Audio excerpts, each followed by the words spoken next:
Hola, hoy vamos a ver cómo restablecer la configuración de red móvil Bluetooth y Wi-Fi en Motorola Moto G15 Power.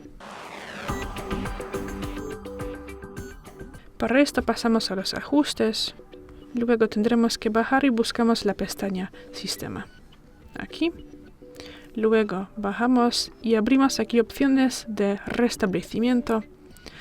Y bueno, y aquí la primera posición nos permite restaurar la configuración de red móvil. Pulsamos aquí recuperar ajustes y si utilizamos algún tipo de bloqueo de pantalla, tendremos que entrarlo para confirmar. Y confirmamos por la última vez. Podemos salir. Y ahora también vamos a hacerlo con Bluetooth y Wi-Fi. Pulsamos aquí y para esto no es necesario saber el patrón. Confirmamos y ya es todo. Gracias por ver el vídeo, déjanos un like y suscríbanos. Hasta luego.